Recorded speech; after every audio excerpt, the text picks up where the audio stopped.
Let's move to this story. As I was just mentioning, a third of Gen Z men say porn addiction is wrecking their sex lives and health, with experts warning it's more addictive than cocaine. Schools can't shield pupils from online porn, and sex education fails to tackle the harm and extremity of what teens see. It is quite extraordinary. Robert Jessel is the co-author of the book Pornocracy. Joins us now. Robert, good to have you with us, sir. Thank you very much for having me on. It is, I suppose, in many respects, no real big surprise if you think about it. We have a proliferation of pornography. I remember as a kid, I'm sure you would, have a similar idea back in the day. You might every now and again somebody would find a cutout, a torn-out page from a porn magazine, and you'd see a topless woman on it.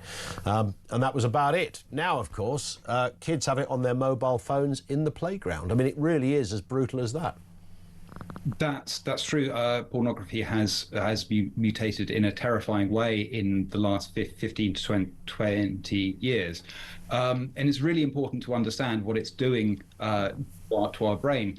You mentioned the Sun story today. I'm very glad that people are beginning to open up and to talk about the damage that pornography is doing to its users, to their partners, to society more broadly, which is the subject of our book. But I think we can only begin to tackle this if we understand what's going on in the brain when people use porn.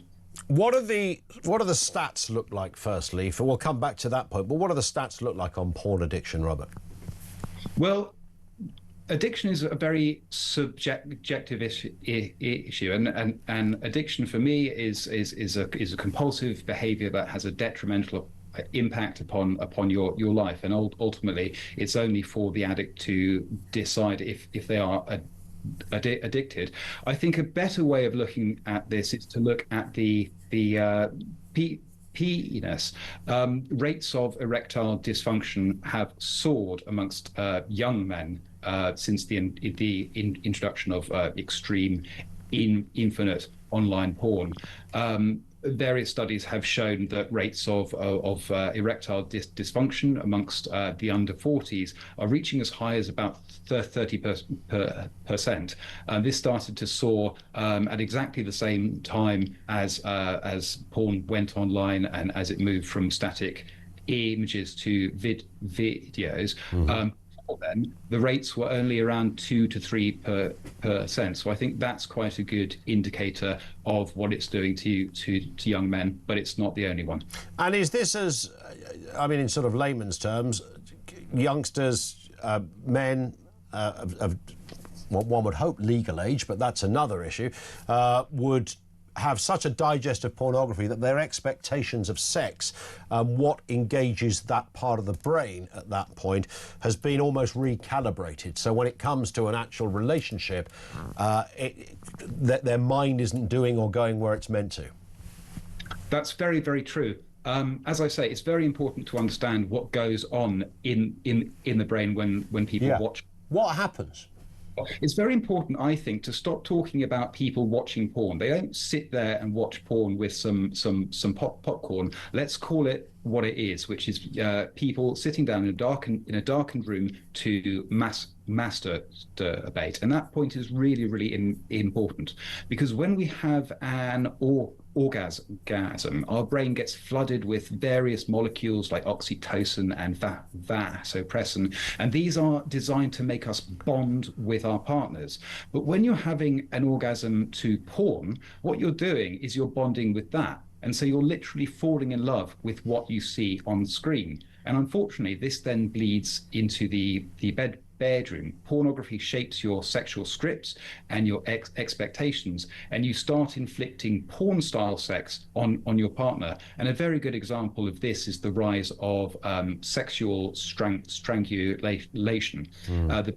Did a report a few years ago now. It was a survey of 18 to 24-year-olds. They found that over half of young people had been choked during sex or had choked someone else. And the final point I will make about this: porn tries to sell the lie that it is catering to people's existing sexuality. That's not true. Pornography is shaping our sexual desires.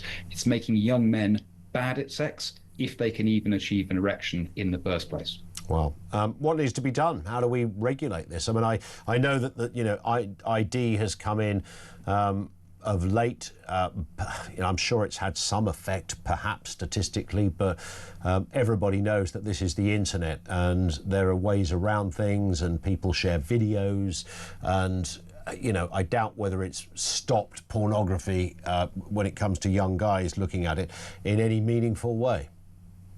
I think regulation has got to be part of the mix. There was a story in the Financial Times this morning, and it shows that there's a huge drop in UK traffic to porn sites. I think that's a reason to be very cautiously encouraged, but it's very, very early days. My own view is that we need to go much further, and that there has got to be a societal element to a proper war on porn. My argument is that we should talk about pornography as it is. It's not something that's sexy. It's not fun to enjoy. This is what some schools teach about porn, and is outlined in Miriam Cates' report, which is fantastic and well worth a read. But pornography is none of these things. It's rape, it's abuse, it's incest. One of the most popular categories right now is step porn, mothers having sex with their children, and it's child abuse. And it's addictive, and it will ruin your sex life, and it may ruin your life. So I think we need to make porn shameful, and we should encourage those who use it to realize what they're doing is shameful, and it hurts them, and it will hurt their partners. Just a final point, Robert. We focus a lot of this on young boys and men. What about women watching porn? I mean, I know there's been some debates and discussions on this, but it doesn't seem to get the same kind of room in the arena when it comes to this issue as young guys watching. Women do watch porn. It's true.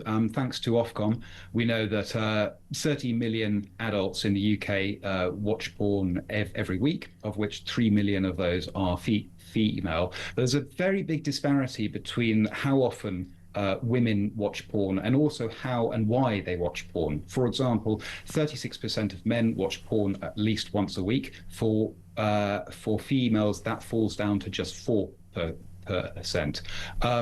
We also know that when women watch pornography, it tends to be as a prelude to sex, whereas for men it tends to be more of a substitution for sex and intimacy. And the final point, we don't know how many women are watching pornography with their partners as a way to stay relevant to them, to stop them going off masturbating on their own in a darkened room. Well, your book is incredibly well researched. I mean, it's something that one would only hope does inform this debate even further. It's out now. It's called Pornocracy, and Robert Jessel is the co-author. Robert, thank you for being with us, sir. Really appreciate that. 0344 499 1000. It's probably a much bigger issue than we ever discuss, and particularly with young boys who are growing up with that kind of diet. I mean, I've said this before many times. It was always a kind of strange thing as a kid where somebody at school would find a ripped out page of a porn mag. Now, this is in the early 1980s, so you know, things looked very different back then. So it might just be a picture of a topless woman. But bearing in mind it was the 80s, you know, these are pictures of women whose bikini line looked like Brian Blessed. So it was a very different era in that respect. So now, full 4K video on demand, anytime you like. You can find it on social media. You'll find it all over the place. Of any kind of sexual act you wish to look at and enjoy. And a big old chunk of it is absolutely free. So the thought of your kid at 12 being, you know, going from seeing a saucy picture of Samantha Fox, as I would have done in my day, to something like that is, I mean, that's game-changing, right? That is game-changing by any measure. Jackson.